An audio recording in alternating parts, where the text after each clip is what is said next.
En la consideración de las facultades e impulsos de los prima mobilia del alma humana, los frenólogos han olvidado una tendencia, que, aunque evidentemente existe como un sentimiento radical, primitivo, irreductible, los moralistas que los precedieron también habían pasado por alto.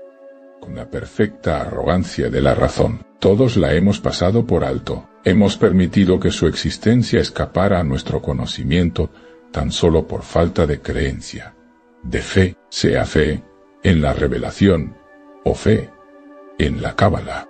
Nunca se nos ha ocurrido pensar en ella, simplemente por su gratuidad. No creímos que esa tendencia tuviera necesidad de un impulso. No podíamos percibir su necesidad.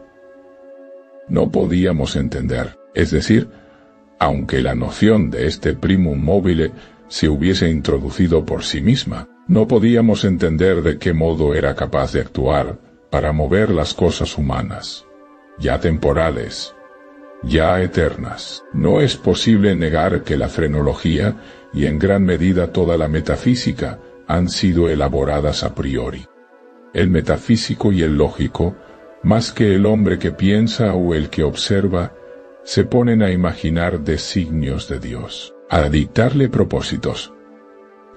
Habiendo sondeado de esta manera, a gusto, las intenciones de Jehová, construyen sobre estas intenciones sus innumerables sistemas mentales. En materia de frenología, por ejemplo, hemos determinado, primero, por lo demás era bastante natural hacerlo, que entre los designios de la divinidad se contaba el de que el hombre comiera. Asignamos, pues, a éste un órgano de la alimentividad para alimentarse, y este órgano es el acicate con el cual la deidad fuerza al hombre, quieras que no, a comer. En segundo lugar, habiendo decidido que la voluntad de Dios quiere que el hombre propague la especie, descubrimos inmediatamente un órgano de la amatividad. Y lo mismo hicimos con la combatividad, la idealidad, la casualidad, la constructividad, en una palabra, con todos los órganos que representaran una tendencia, un sentimiento moral o una facultad del puro intelecto.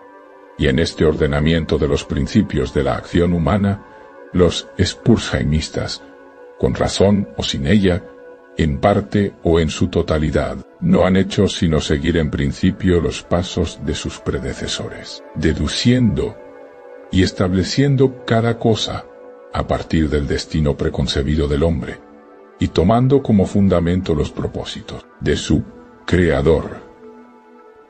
Hubiera sido más prudente, hubiera sido más seguro fundar nuestra clasificación, puesto que debemos hacerla en lo que el hombre habitual u ocasionalmente hace, y en lo que siempre hace ocasionalmente, en cambio de fundarla en la hipótesis de lo que Dios pretende obligarle a hacer. Si no podemos comprender a Dios en sus obras visibles, ¿cómo lo comprenderíamos en los inconcebibles pensamientos que dan vida a sus obras? Si no podemos entenderlo en sus criaturas objetivas, ¿cómo hemos de comprenderlo en sus tendencias esenciales y en las fases de la creación? La inducción a posteriori hubiera llevado a la frenología a admitir, como principio innato y primitivo de la acción humana, algo paradójico, que podemos llamar perversidad, a falta de un término más característico. En el sentido que le doy, es, en realidad, un móvil sin motivo, un motivo no motivado.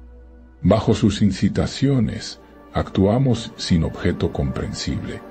O, si esto se considera una contradicción en los términos, podemos llegar a modificar la proposición y decir que bajo sus incitaciones actuamos por la razón de que no deberíamos actuar. En teoría ninguna razón puede ser más irrazonable, pero, de hecho, no hay ninguna más fuerte. Para ciertos espíritus, en ciertas condiciones llega a ser absolutamente irresistible, tan seguro como que respiro, sé que en la seguridad de la equivocación o el error de una acción cualquiera reside con frecuencia la fuerza irresistible, la única que nos impele a su prosecución. Esta invencible tendencia a hacer el mal por el mal mismo no admitirá análisis o resolución en ulteriores elementos. Es un impulso radical, primitivo, elemental. Te dirá, lo sé, que cuando persistimos en nuestros actos, porque sabemos que no deberíamos hacerlo, nuestra conducta no es sino una modificación de la que comúnmente provoca la combatividad de la frenología. Pero una mirada mostrará la falacia de esta idea. La combatividad, a la cual se refiere la frenología, tiene por esencia la necesidad de autodefensa. Es nuestra salvaguardia contra todo daño. Su principio concierne a nuestro bienestar, y así el deseo de estar bien es excitado al mismo tiempo que su desarrollo. Se sigue que el deseo de estar bien debe ser excitado al mismo tiempo por algún principio que será una simple modificación de la combatividad. Pero en el caso de esto que llamamos perversidad, el deseo de estar bien no solo no se manifiesta, sino que existe un sentimiento fuertemente antagónico. Si se apela al propio corazón, se hallará, después de todo, la mejor réplica a la sofistería que acaba de señalarse. Nadie que consulte con sinceridad su alma y la someta a todas las preguntas estará dispuesto a negar que esa tendencia es absolutamente radical. No es más incomprensible que característica. No hay hombre viviente a quien en algún período no lo haya atormentado, por ejemplo, un vehemente deseo de torturar a su interlocutor con circunloquios. El que habla vierte el desagrado que causa. Tiene toda la intención de agradar.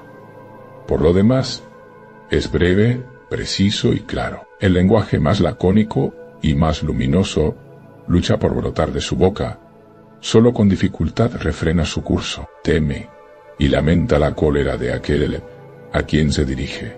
Sin embargo, se le ocurre la idea de que puede engendrar esa cólera con ciertos incisos y ciertos paréntesis. El impulso crece hasta el deseo hasta el anhelo hasta una ansia incontrolable y el ansia, con gran pesar y mortificación del que habla y desafiando todas las consecuencias, es consentida. Tenemos ante nosotros una tarea que debe ser cumplida velozmente. Sabemos que la demora será ruinosa. La crisis más importante de nuestra vida exige, a grandes voces, energía y acción inmediatas. Ardemos. Nos consumimos de ansiedad por comenzar la tarea, y en la anticipación de su magnífico resultado nuestra alma se enardece. Tiene que ser emprendida hoy, y, sin embargo, la dejamos para mañana. ¿Y por qué? No hay respuesta, salvo que sentimos esa actitud perversa, usando la palabra, sin comprensión del principio. El día siguiente llega, y con él, una ansiedad más impaciente por cumplir con nuestro deber, pero con este verdadero aumento de ansiedad, llega también un indecible anhelo de postergación, realmente espantosa por lo insondable. Este anhelo cobra fuerzas a medida que pasa el tiempo. La última hora para la acción está al alcance de nuestra mano. Nos estremece la violencia del conflicto interior, de lo definido con lo indefinido, de la sustancia con la sombra. Pero si la contienda ha llegado tan lejos, la sombra es la que vence. Luchamos en vano, suena la hora, y doblan a muerto por nuestra felicidad. Al mismo tiempo es el canto del gallo para el fantasma, que nos había atemorizado. Vuela, desaparece. Somos libres. La antigua energía retorna. Trabajaremos ahora. Es demasiado tarde.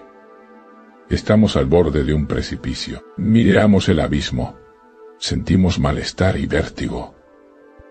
Nuestro primer impulso es retroceder ante el peligro. Inexplicablemente, nos quedamos. en lenta graduación. Nuestro malestar y nuestro vértigo se confunden en una nube de sentimientos inefables. Por grados aún más imperceptibles, esta nube cobra forma, como el vapor de la botella de donde surgió el genio en las 1001 noches. Pero en esa nube nuestra, al borde del precipicio, adquiere consistencia una forma mucho más terrible que cualquier genio o demonio de leyenda. Y sin embargo, es solo un pensamiento, aunque temible, de esos que hielan hasta la médula de los huesos con la feroz delicia de su horror. Es simplemente la idea de lo que serían nuestras sensaciones durante la veloz caída desde semejante altura. Y esta caída, esta fulminante aniquilación, por la simple razón de que implica la más espantosa y la más abominable entre las más espantosas y abominables imágenes, de la muerte y el sufrimiento que jamás se hayan presentado a nuestra imaginación. Por esta simple razón, la deseamos con más fuerza, y porque nuestra razón nos aparta violentamente del abismo. Por eso nos acercamos a él con más ímpetu. No hay en la naturaleza pasión de una impaciencia tan demoníaca como la del que, estremecido al borde de un precipicio, piensa arrojarse en él. Aceptar por un instante cualquier atisbo de pensamiento significa la perdición inevitable, pues la reflexión no hace sino apremiarnos para que no lo hagamos. Y justamente por eso digo, no podemos hacerlo si no hay allí un brazo amigo que nos detenga, o si fallamos en el súbito esfuerzo de echarnos atrás, nos arrojamos, nos destruimos. Examinemos estas acciones y otras similares. Encontraremos que resultan solo del espíritu de perversidad. Las perpetramos simplemente porque sentimos que no deberíamos hacerlo. Más acá o más allá de esto no hay principio inteligible, y podríamos en verdad considerar su perversidad como una instigación directa del demonio, si no supiéramos que a veces actúa en fomento del bien. He hablado tanto que en cierta medida puedo responder a vuestra pregunta. Puedo explicaros por qué estoy aquí. Puedo mostraros algo que tendrá por lo menos una débil apariencia de justificación de estos grillos y esta celda de condenado que ocupo. Si no hubiera sido tan prolijo, o no me hubierais comprendido, o como la chusma, me hubierais considerado loco. Ahora advertiréis fácilmente que soy una de las innumerables víctimas del demonio de la perversidad. Es imposible que acción alguna haya sido preparada con más perfecta deliberación. Semanas, meses enteros medité en los medios del asesinato. Rechacé 1000 planes, porque su realización implicaba una chance de ser descubierto. Por fin, leyendo algunas memorias francesas, encontré el relato de una enfermedad casi fatal sobrevenida a Madame Pilau, por obra de una vela accidentalmente envenenada. La idea impresionó de inmediato mi imaginación. Sabía que mi víctima tenía la costumbre de leer en la cama. Sabía también que su habitación era pequeña y mal ventilada. Pero no necesito fatigaros con detalles impertinentes. No necesito describir los fáciles artificios mediante los cuales sustituí en el candelero de su dormitorio la vela que allí encontré por otra de mi fabricación. A la mañana siguiente, lo hallaron muerto en su lecho, y el veredicto del coronel fue, muerto por la voluntad de Dios. De su fortuna, y todo anduvo bien durante varios años. Ni una sola vez cruzó por mi cerebro la idea de ser descubierto. Yo mismo hice desaparecer los restos de la bujía fatal. No dejé huella de una pista por la cual fuera posible acusarme o siquiera hacerme sospechoso del crimen. Es inconcebible el magnífico sentimiento de satisfacción que nacía en mi pecho cuando reflexionaba en mi absoluta seguridad. Durante un período muy largo me acostumbré a deleitarme en este sentimiento. Me proporcionaba un placer más real que las ventajas simplemente materiales derivadas de mi crimen. Pero le sucedió, por fin, una época en que el sentimiento agradable llegó, en gradación casi imperceptible, a convertirse en una idea obsesiva, torturante. torturante por lo obsesiva. Apenas podía librarme de ella por momentos. Es harto común que nos fastidie el oído, o más bien, la memoria, el machacón estribillo de una canción vulgar, o algunos compases triviales de una ópera. El martirio no sería menor si la canción en sí misma fuera buena o el aria de ópera meritoria. Así es como, al fin, me descubría permanentemente pensando en mi seguridad y repitiendo en voz baja la frase: estoy a salvo.